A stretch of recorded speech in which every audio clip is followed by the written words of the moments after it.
We've covered a lot of the weird and wonderful cosmic mechanics of the universe over here at Life's Biggest Questions, from black holes to white holes to dark energy and neutron stars, and seemingly it's relatively entertaining to fit them into differing hypothetical models to ponder on what impacts these cosmic wonders would have for life down here on Earth. Perhaps one of the most perplexing of these then are the notoriously rare pulsars, the product of a cosmic event that occurs under extraordinarily rare circumstances in the life cycle of a neutron star.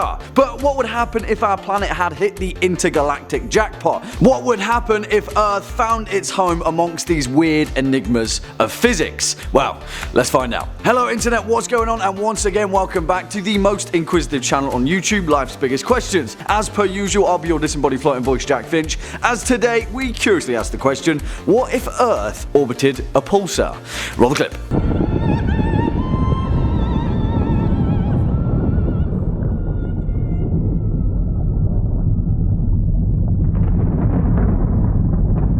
For the curious amongst you, that clip was from Terrence Malick's mind-bending cinematic depiction of existence in the universe, Tree of Life. And hey, what can I say, I'm a stickler for visuals, and it's not exactly the easiest thing to do, is it, finding a visual interpretation of one of the rarest cosmic events in the universe. Pulsars, man. Pulsars, they're crafty little fellas. Anyway, it leads us to an important opening notion. Are there in fact any known planets that have ever orbited or are already in orbit of a pulsar? Well, yes, in fact, perhaps only one that's ever been discovered by science. But before we blast off over to that insanely awesome cosmic phenomenon, let's first take a look at exactly what these things are. In our last video, we spoke about what would happen if our sun ever turned into a neutron star, the life cycle of a particularly large solar body that after going supernova turns into one of the strangest entities in the known universe. If you'd like to find out more about that particular neutron star in question, then make sure to head over to our playlist to find out more. But for those of you that aren't so inclined, we'll rush through the basic mechanics. Every star in the universe has a life cycle, and under certain circumstances, particularly large stars have a habit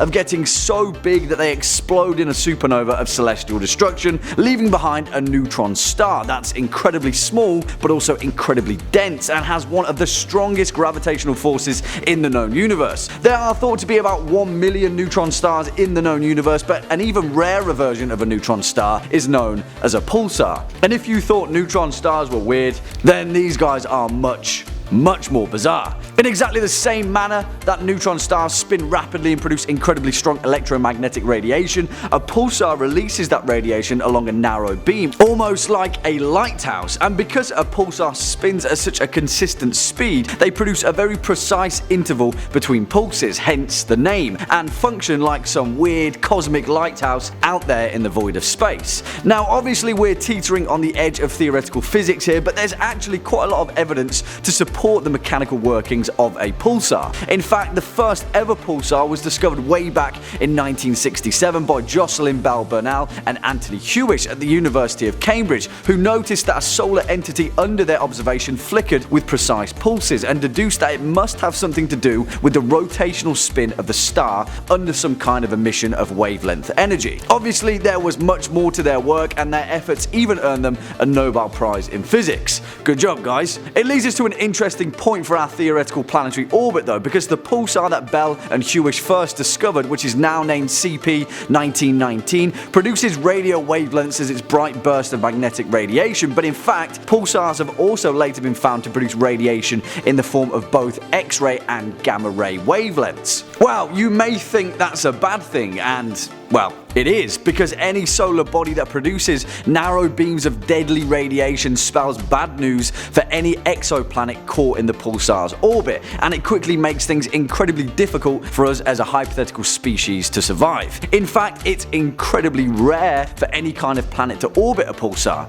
but they do in fact exist. Hold on to your hats, but PSR B1257+12 is a pulsar star located around 2,300 light years away from our sun in the constellation of Virgo. Thankfully for us though, it's also referred to as Lich, as in yes, the undead necromancer of myth and legend. What makes Lich so damn interesting though is that it's a pulsar star that has 3 different planets in its orbit, an incredibly rare celestial phenomenon. Those planets are known as Draugr, Poltergeist, poltergeist, and Phobetor. Pretty damn heavy metal, right? Well, actually, it's funny we should say that because life on any one of these planets would be damn scarier than any Lamb of God and Cradle of Filth album combined, and we can only imagine the terrifying events that would occur if Earth was one of those unlucky planets in orbit. Because of the mechanics of a pulsar star's orbit, having a pulsar as a solar entity would be like a giant strobe light flashing on and off for eternity. Every day would be day, night, day, night, day, night, every second passing by as light and dark in an instant. That would only be during the actual day though, and if we accept that our Earth would have a similar orbit that it does now, night would be pretty much the same, giving everyone on Earth 12 precious hours to rest their eyes from the constant strobing chaos and chance to figure out how on Earth we get back to our warm, loving, life-giving sun. It would be like being imprisoned in a really crap disco that you didn't ever want to go to, with a terrible DJ and no friends, only forever, endlessly, and you can't escape. Also, it's pretty important that we mention the light that hits you during the day is perhaps some of the most deadly radiated energy forces in the universe. Supercharged X-ray and or gamma radiation that would certainly strip the very iron from your blood, turn your eyeballs to jelly, vaporize you at the molecular level, and also all of the above.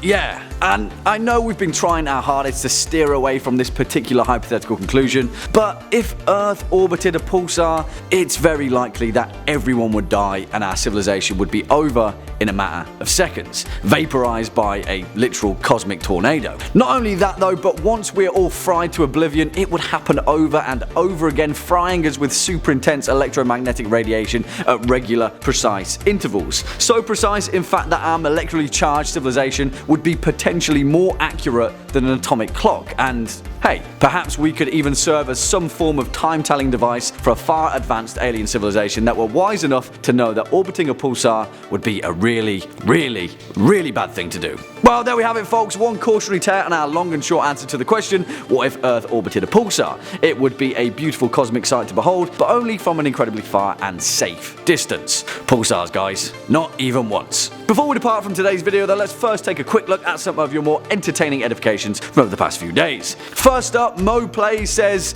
is the Earth flat? Nope. Next up, Joshua HD says, what if NASA has the same budget of the United States military? Well, Joshua HD, that would be absolutely awesome given the fact that NASA's current budget is 0.4% of the 4.4 trillion of the USA's planned expenditure, 45% of which is for the military. It's safe to say that we need to construct additional pylons. Well, I guess on that note, it's time we departed from today's video. Cheers for sticking around all the way until the end. If you were a fan of this video, make sure to hit that thumbs up button as well as that subscribe button. I'll be seeing you in the next one. As per usual, I've been your disembodied floating voice, Jack Finch. You've been watching Life's Biggest Questions, and until next time, you take it easy.